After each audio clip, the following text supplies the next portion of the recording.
Welcome to the Nourish Child Podcast, a show about childhood nutrition, feeding kids, and dealing with the ups and downs of growing a healthy child. Here's your host, registered dietitian and childhood nutrition expert, Jill Castle. Secure attachment is one of the big social emotional goals in the first life for children, in the first year of life, but its importance does not end there. As you'll learn from my guest today, attachment is a cornerstone of our relationships and our emotional well-being. Welcome back to the Nourish Child. I'm your host, Jill Castle. If this is your first time here, I'm a pediatric dietitian, mom of 4, author, speaker, consultant, and mentor to pediatric professionals in business. And this show is all about child nutrition, feeding kids, and raising healthy ones inside and out. I'm thrilled to introduce to you today my guest, Dr. Serena Messina. She's a licensed psychologist who practices in Austin, Texas, and has completed 2 doctoral programs, one at Sapienza University of Rome and the other one at the University of Texas at Austin. Through these programs, she's gained extensive experience in counseling, consultation, and assessment in public schools, inpatient psychiatric hospitals, and mental health community agencies. She also has a strong expertise on attachment theory, which is what we will be talking about today.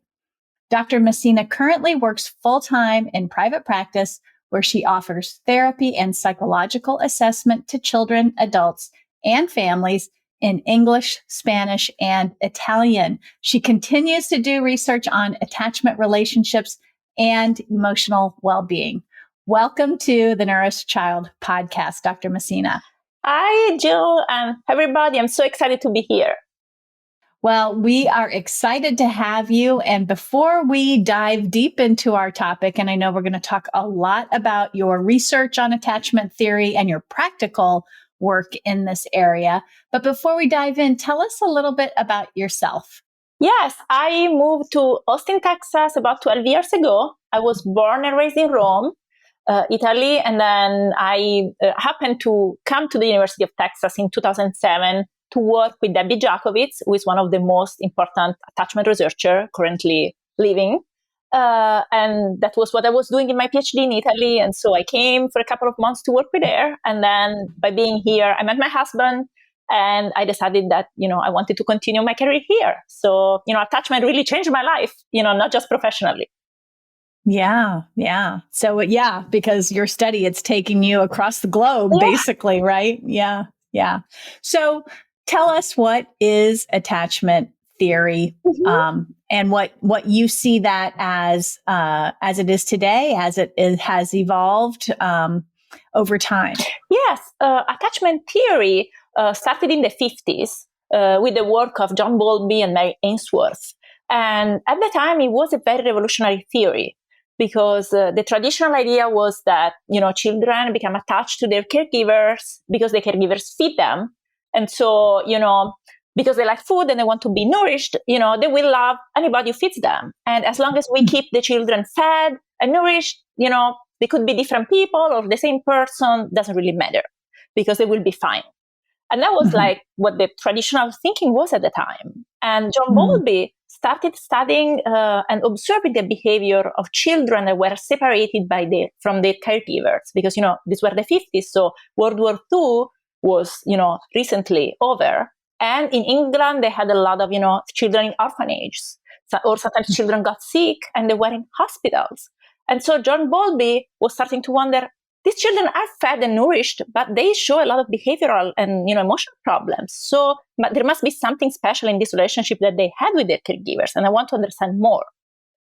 And with that, at the same time, Mary Ainsworth was starting to study the evolution of the bond between children and caregivers from almost an anthropological point of view, like really wanting to look like I'm in a new planet and I want to see how this special thing developed. And she observed, mother and children in Africa, in Uganda, and then in US too. And so those 2 people together came out with this idea that actually there is something special that happened between children and their caregivers, starting in infancy, And so attachment is an emotional bond that develops between them, and it is a system.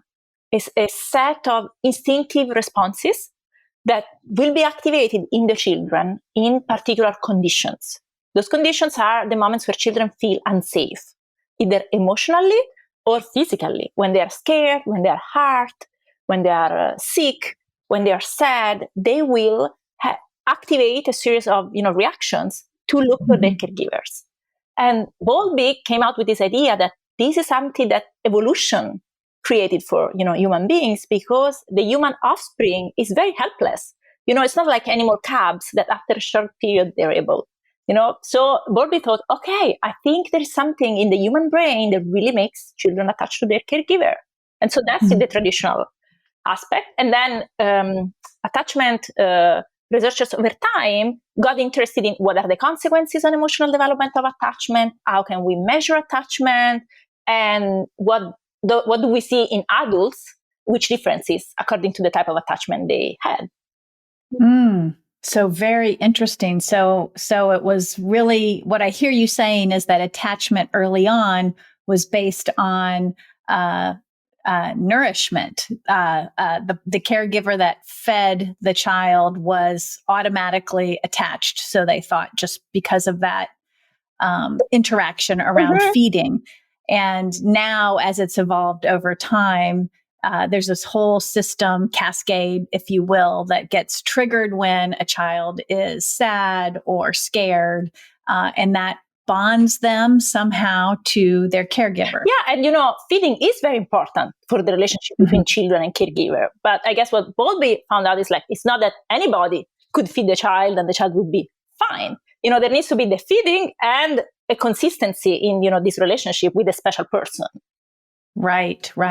So how is attachment theory different from attachment parenting? So the audience that's listening here is either parents or healthcare professionals that may work with children. And so I'm sure a lot of them are familiar with attachment parenting, but how does attachment theory, how is that different from attachment parenting? Yeah, this is a very good question.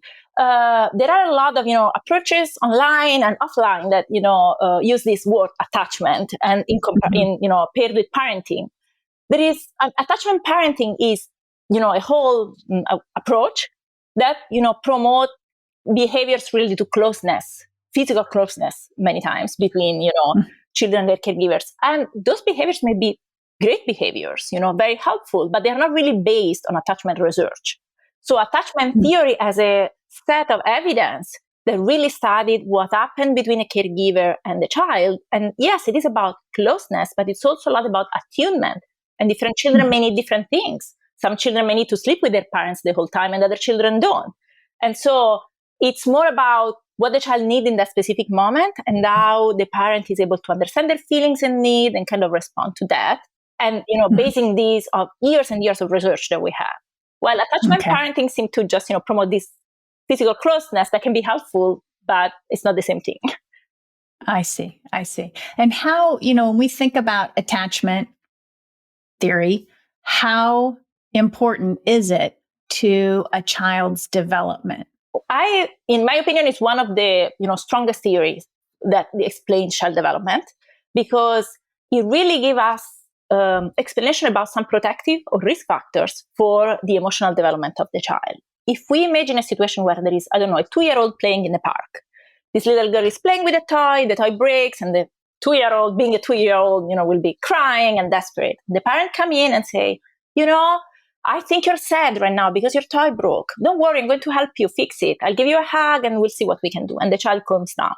In this small interaction, the child learned that when she feels that discomfort inside, that's called sadness, that she is worthy of attention because her caregiver noticed and came and, was trying to do something, that in the interaction with someone else, she's going to feel better because she did feel better. And so all those things, of course, this is not just one instance, but let's think about thousands of this type of interaction. The child learns something about themselves. I'm lovable. I'm worthy of attention because when I am distressed, someone is noticing. And they learn about something about relationships. Relationships are systems, are things that we use to feel better when we are in distress. And that's important. And then they start learning about emotion regulation, which is one of the main tasks during child development. We all are born with very strong emotions and no ability to know what to do with them, to even recognize them. But within these attachment interactions with their caregiver, the children learn to name their emotion and to learn what do you do when you feel like that. And so there are a lot of longitudinal studies that observe children from infancy till adulthood. And they really were able to point out children with a secure attachment, which means having sensitive parents, were able to have more self-esteem, more ability to calm themselves down, better friendship in middle school, confidence, and better relationship in adulthood. So there are all sorts of, consequences. Yeah, I would say so. And it makes me think of, you said responsive, sensitive parents. It makes me think of responsive feeding, which I tend to talk or teach my parents about, which is that ability to read the cues of your child, whether they're hungry, whether they're full, and attending to those cues as quickly as you can, again, to build that attachment, that security around that feeling of, oh, I'm hungry and somebody thinks I'm important enough, they will go and feed me. It's really interesting to think about that from a food standpoint in my brain, my lens, but to hear you talk about it from a psychological application, it really sounds like it can be quite an underpinning in terms of the emotional development of the child over time. It doesn't just stop in that early year, right? Definitely. And I love that you asked me this question, because when I did my second PhD at UT in Austin, I was so lucky to work with Debbie Jacobitz in her longitudinal study about attachment. And so they have data from these families since the families were expecting the baby, and now they're collecting the 20-year-old data. And I got really interested in the feeding interaction. They had videotape of these moms feeding their 8-month-old babies. And I started thinking, I think there's something that can tell us a lot about this relationship if we observe the feeding.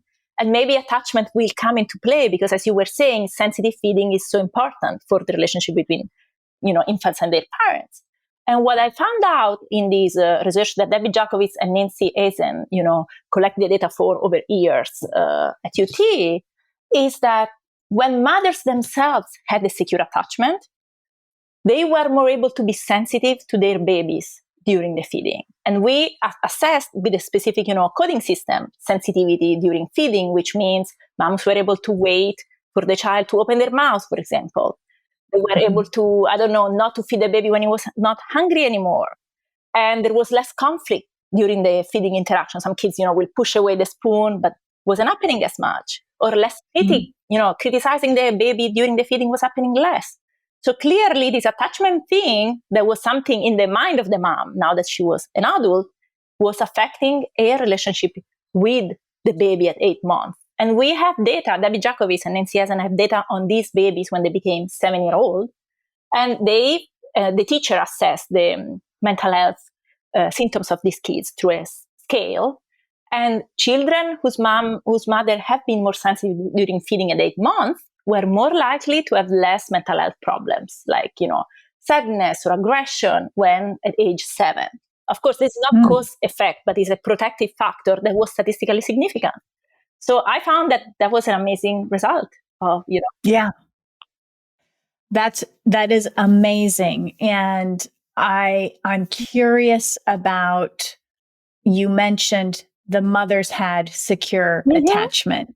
So how do you tell if an adult, mother or father, has, or any kind of caregiver to a child, has secure attachment? It seems like today you want to tap on all my passions, because the other things that really drew me to attachment was that Debbie Jacobitz had come to Rome to train researchers on how to assess attachment. Because another thing that modern, attachment theory developed were different systems to assess attachment in adulthood.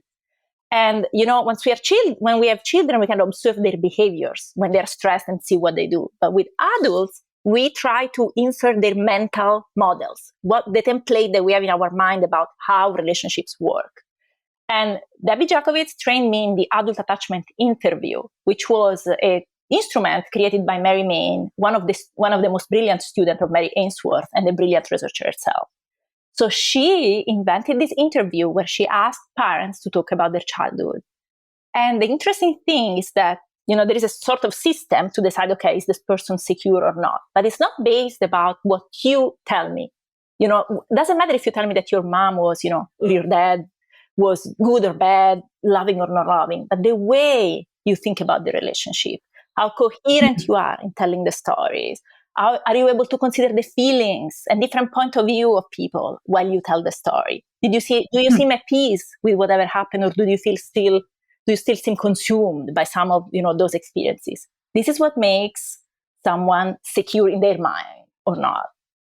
Mm-hmm. Very interesting. So a part of me chuckles in the manner that, because I work with children, I know that sort of everything gets established in childhood. We're setting the foundation for not only nutritional and physical health, but we're setting the foundation for psychological health and emotional well-being.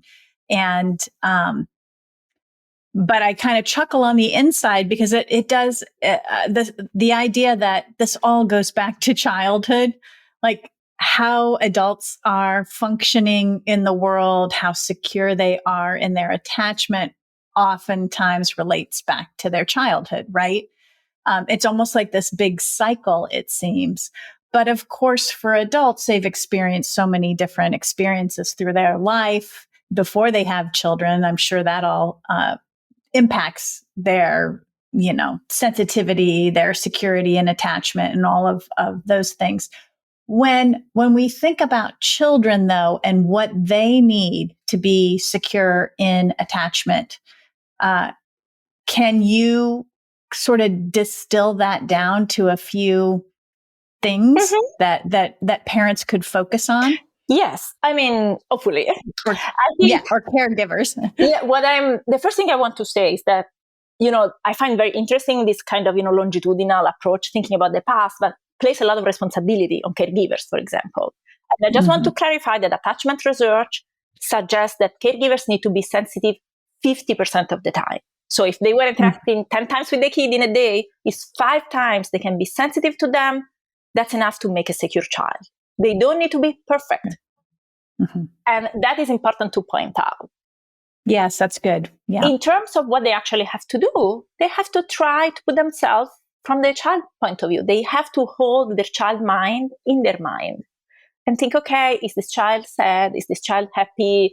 Is she having a problem, in elementary school with her best friend? What can I do? And try to do something that kind of, acknowledge the emotion and try to make it better. Sometimes these are fixable problems and sometimes they're not, because we can't make the friend play with my child if she doesn't want to.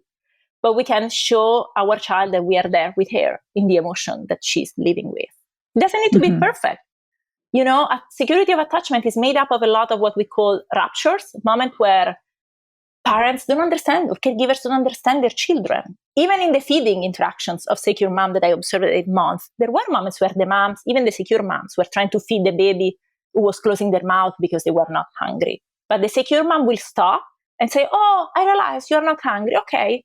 So it's more about, repairing when there is a misunderstanding. And that's what makes children, thrive and feel worthy.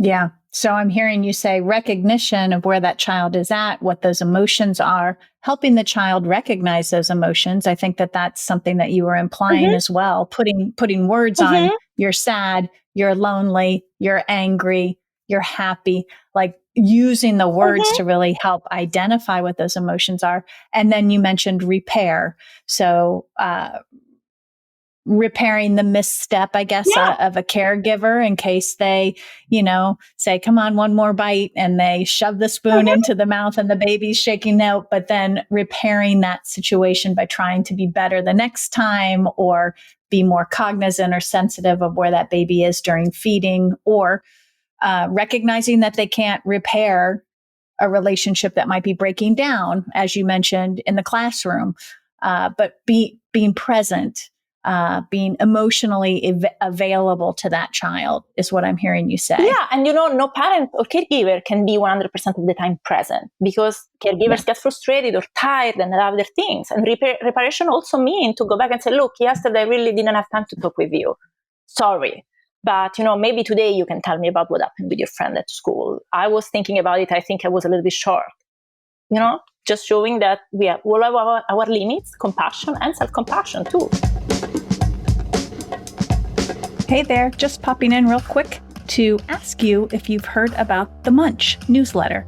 It's a weekly paid newsletter I send out to subscribers, and it's a little bit of a different piece of content because I answer reader questions in this newsletter. So complicated stuff that I don't have on the blog and stuff that's not here on the podcast. So I have a section on that newsletter called Ask Me Anything, but I also dive into the latest science around child nutrition.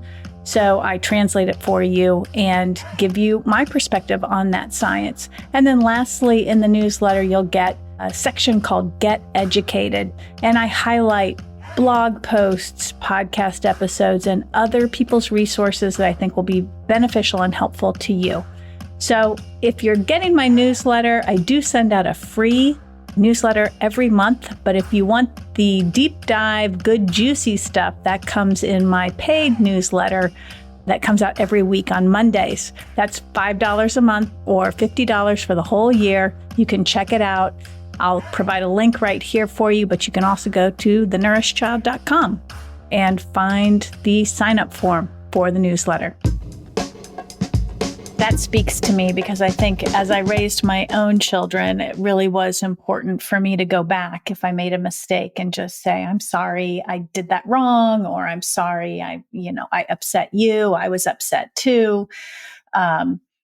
I think, I personally didn't get that in my own childhood, and that's not to diss my own parents, but just, the emotional culture was different in my household growing up, and I wanted to set a different emotional culture with my own children.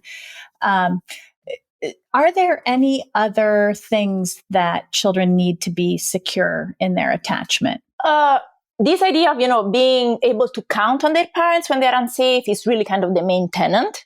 So thinking if there is something wrong, either internally because I'm sick, let's say, or externally because I'm scared or sad, and there will be someone, my consistent caregiver will be there for me. That's like kind of the tenet of attachment security. Another thing that, Mary Ainsworth observed in a pair of mothers and children, and I say mother when I talk about Mary Ainsworth because she observed mothers, but any caregiver would be the same, is that she observed a lot of delight. So this idea that sometimes the caregiver can really, shower their child with, this pride that, yes, I can see that you're learning this, you're trying so hard. That is kind of, emotionally massaging our child's heart in a way and make them feel, developing this positive sense of self and confidence that, yes, I can do things and my effort is worthy. And so that's the other side. Yeah. Oh, that resonates. My third daughter, who's 21, 22, I think now, she's an a cappella singer, and we had a chance to go watch her last weekend sing. And I said to her at the end, I said, nothing makes me more happy than watching you sing. And I just that's what you're talking about, saying things like that to our children. It makes me so happy to see you learn. It makes me so happy to see you try to make hamburgers or try to bake cookies. It just makes me delighted or happy. That gives a great message to children, I think. Well, and I think, we have to say it and feel it inside. So, parents and caregivers need to have these emotional resources. If we are drained, it's hard to delight in anything. And so, really feeling that from inside is, the other aspect. And we need that from Bowlby said that attachment lasts from the cradle to the grave. So it's not that only children need that. Adults need that too. Yeah. Yeah. What disrupts healthy attachment, Dr. Messina? Well, and for healthy attachment, I guess we are talking about secure attachment. So the question could be what kind of makes for unsecure attachment? What happened is, and I want to preface this with saying, secure and unsecure attachment are protective or risk factors. These are not diagnoses. There are plenty of people out there with unsecure attachment that are thriving in their life. It's just a risk factor for some things. So I want to kind of say that. What happens is that sometimes some parents or caregivers are not really able to respond in a sensitive way when the child is, upset for some reason. We can think about, the same example of the toddler at the park. What if a caregiver comes and say, "Why are you crying? It's just a toy. You are such a baby sometimes. Let's just do something else. This is nothing." And any frustrated parent may have saying, caregiver may say that sometime, that's fine. But if this is the consistent message that this child is receiving, this child is going to learn that when she's in distress, she should not count on someone else. If she wants to be close to her caregiver, she needs to kind of put away her distress and ignore it, mask it in a way that always everything is fine. And she's also learning that relationships are not something that you go to when you are in distress. I think everybody knows those people that they have great friends, but if there is something wrong, they will just withdraw. They don't think that relationships are places that we go to actually feel better. I need to go on, fix on my own problems, and then come back and be in relationship with other people. And so this is an example where a consistent reaction of this in this way from the parent may create what we call an avoidant attachment in a child. This will be a child that will learn to just kind of hide her distress. The other situation we have it when we have caregivers that are very inconsistent. So sometimes they respond to the child, sometimes they don't. Or they are so overwhelmed. Imagine a caregiver that comes and say, "Oh my gosh, this toy is broken. What are we going to do with that toy now? You're going to be sad all day." And so the mom is more upset than the child. And this child is feeling worse instead of better. So this is another situation when the child is going to learn, okay, I may go to relationships, but I don't know, what they're going to do for me.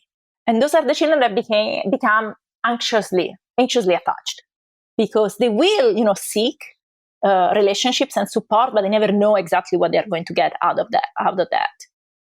And so you described avoidant attachment and anxious attachment. I've never heard that described before. That's very fascinating. Yeah, that was a categorization created by Mary Ainsworth, actually, because when she was observing these kids in Uganda and then in Baltimore, she started thinking, why some kids cry all the time and other kids don't? Why some kids calm down so quickly and others don't? Because the other thing is that secure children express their distress, which is a good thing. We want a child to do that. But they're very confident in their caregiver ability to calm them down. And so they will calm more quickly than, other children. Then you have the avoidant one. They never cry at all because they think, if I cry, I'm just going to get a rejecting parent here. And then there are the anxious one that will cry all the time and never be calm again for a long time.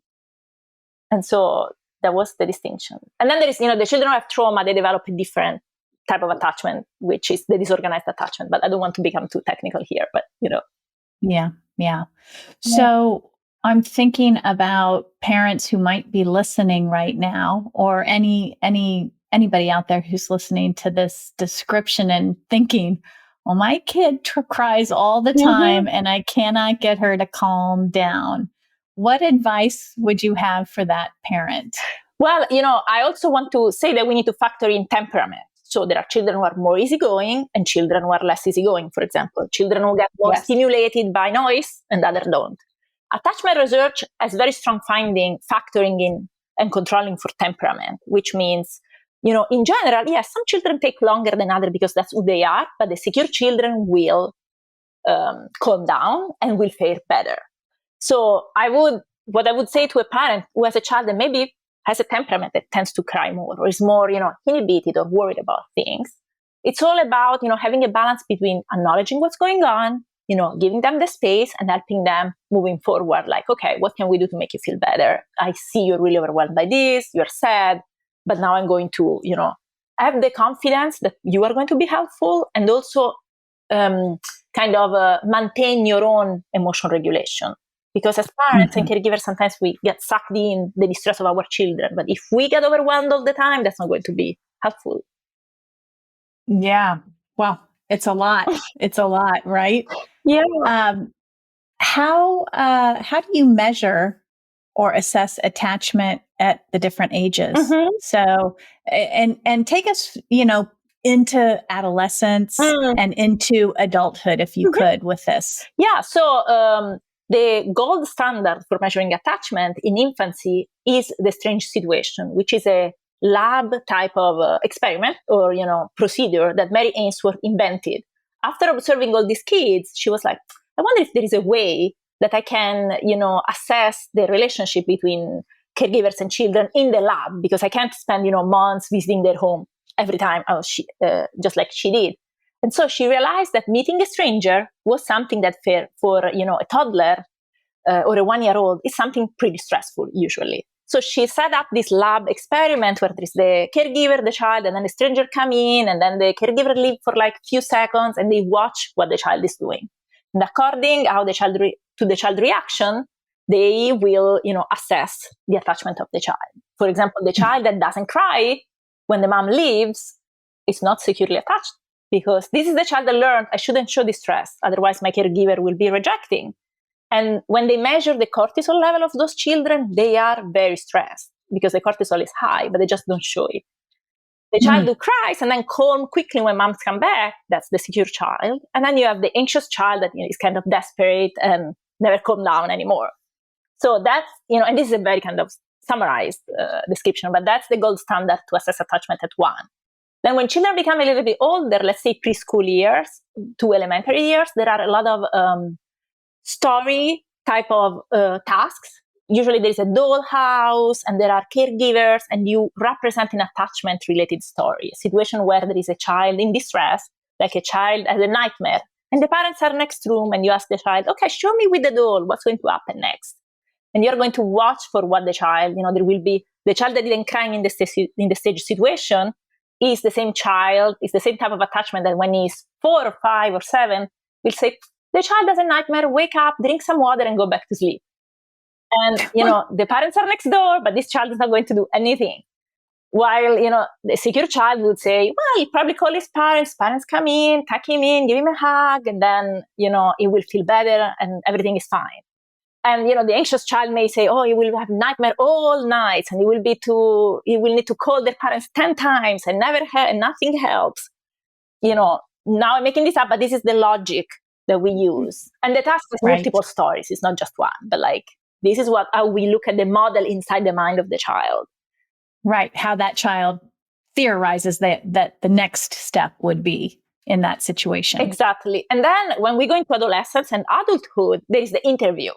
And others that are similar, you may have, interview talking about, their childhood and tell me memories about what happened with your parents and seeing how people represent their childhood. Or sometimes they have what we call projective stories. So there is a vignette with the child in bed and the mom there, and you ask, even to adults, so what's happening here? Tell me. And there is a specific system to see if they talk about caregiving or, asking for support. If they just say, oh yes, this child, is going to sleep alone because he's fine, he doesn't need anybody, that would be very different. So those are ways that we look into the parent's mind. And I think one thing that is fascinating is that there are a lot of studies in attachment theory that assess the maternal attachment when she was pregnant, and they were able to predict the child behavior during the stress situation, like 1 year later when the child was actually born. So really? Wow. This is, intergenerational transmission of attachment, because the way we think about relationship guide the way we behave and the way we parent, and so on. Fascinating. If we think about children or adolescents or even adults who might be insecure in their attachment, how is that handled sort of in therapy? Yes. I mean, the first thing I want to say is that people who are insecure or had, difficult experiencing during their childhood, they are not doomed. Those models are there. Of course, they become ingrained with time, but there are a lot of things that can be done to heal those models. In therapy, what we do, especially when you have a therapist that works from an attachment perspective, is doing a little bit what the caregiver would do with a young child, but at a different level. So you help your clients acknowledge their emotion, give this space where they can actually, sometimes for the first time, explore what it feels like to have someone that listens to you, try to get into your mind and support you. And then if you have enough of this interaction, this will become an internal voice that you have. So next time you feel sad, instead of, drinking yourself to sleep, you will stop and say, oh, okay, you're probably sad right now. What can you do to feel better? This is something that unconsciously we do. And in therapy, we try to bring this type of patterns in the open and to explain, oh, you do these things because probably you don't know what to do when you're sad, because nobody ever supported you in these moments.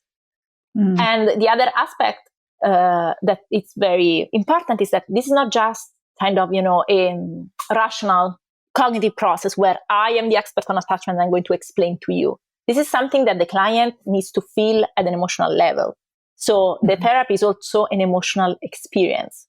Sometimes they call it a corrective emotional experience. If your caregivers were not supportive, now you're going to feel how it feels to be supported, and then you will be able to find the same in other relationships. Yeah. So what I hear you saying is that even though you might have an insecure attachment, you can overcome that and you can heal that, really almost becoming your own advocate, your own sort of caregiver, right? Is that what I'm hearing you saying? And, secure people in general are able to seek support from others when others are available and to calm themselves down when, there is nobody else around. You have to be able to do the two things. And clients in therapy learn to do that. Yeah. How does attachment, though, in childhood relate to a child's self-esteem development? How does that integrate? Well, as we say, this is, it's not cause-effect, but it's a factor, a protective factor or a risk factor. As I was saying, when a child is in distress and notice, there is someone else around me that is thinking about me. They are noticing that I'm crying and they want to do something. This sends a message to the child about who he is. I am someone that is worthy of love and attention. If there is something wrong, someone around me is going to notice. And that is the base of self-esteem, feeling I must be good if I'm worthy. And in my dissertation in Italy, my first dissertation, I studied how children talked about moments where they were feeling in distress. These were elementary school children. And I knew the attachment status of the children because of, a different test that I did. And only secure children were the ones saying, when I feel sad or sick, I know that I'm going to go to my grandma and she will help. Or I'm going to have my mom. They were mentioning someone, sometimes not mom or dad, but someone that was going to help them to feel better. And I wasn't asking, would you go to someone? I would just say, what do you do when you're sad? The unsecure children were the ones saying, hi, I'm going to, wait some time, drink a glass of water. It was already not in their mental model that, others were going to help. Yeah. Yeah. How do you account for our society today, in America, we're busy. Oftentimes we have dual working parents. Time is short. Attention might be sort of disrupted throughout the day. How does that play into attachment and a child's, evolving self-esteem? Well, again, I think we are talking about risk or protective factors. There are some societies, I'm thinking about the societies where there is an extended parental leave.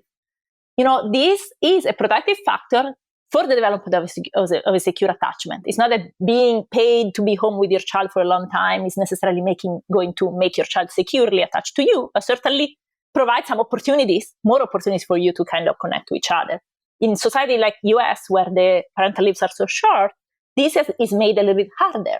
It's not impossible because, plenty of children are securely attached just like in the rest of the world, but creates a little bit more stress in the diet. Attachment researchers studied a lot children in daycare because they were curious, is there a difference?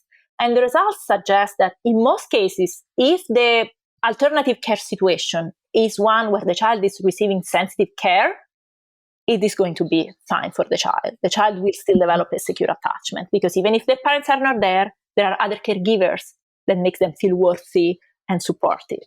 It's more about the quality of the care that they are going to receive when the parents are not there. So as we sort of wrap this conversation up and you think about the parents that are out there listening who are thinking about their relationship with their own child, no matter what the age is, what what tips could you give parents that they could really sort of take home from this conversation and start implementing right away? Well, one tip seems a little bit counterintuitive, but I would say really take good care of yourself, both in terms of physical care and emotional care. Because if we are not able to be compassionate and be this, kind of sensitive voice to ourselves, we are not going to be able to do it with our children. It's like a parallel process. There is no way. I mean, yes, we can try, and sometimes we kind of get closer, but we need to have the energy. This is a type of, interaction that takes a lot of energy. Doesn't need to happen all the time. We already said that. But I would say step one is thinking, okay, am I parenting myself in the way that I would like to parent my children? And so I would really start from there and look at what does that mean for them. Therapy, getting someone help with cleaning, I don't know, more things with their partner, whatever that look like for them. So definitely that would be step one. And then in general, really trying to find pleasurable activities that they can share with their children, this idea of delight, but it needs to be something that they both like. And, this showing their children that they are trying to understand their mind and their emotions. They may not, always be effective, but the fact that they're trying communicate the message that their children are important. Yeah.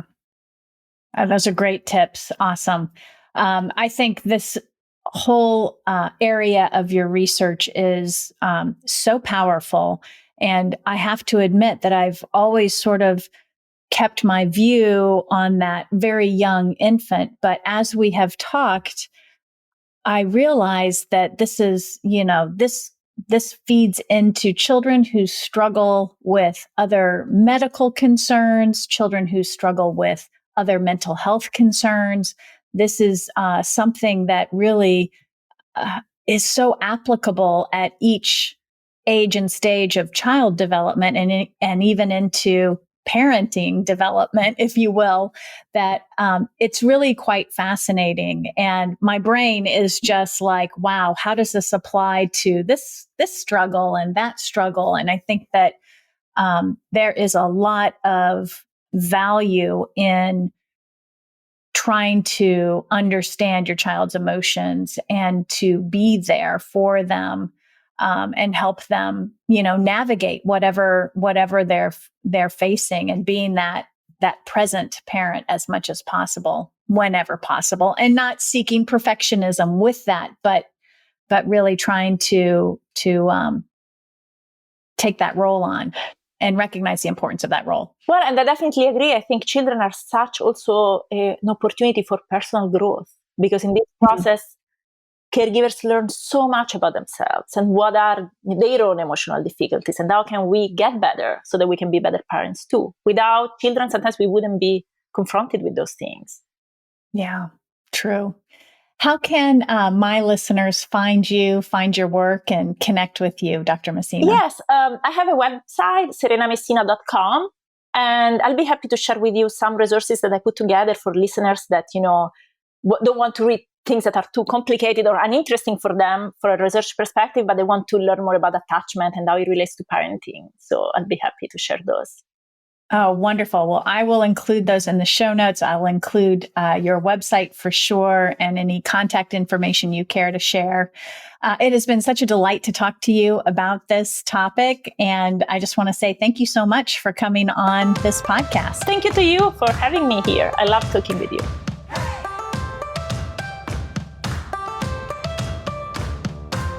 Thanks for listening to the Nourish Child podcast, where the #1 goal is to help you grow a nourished child inside and out.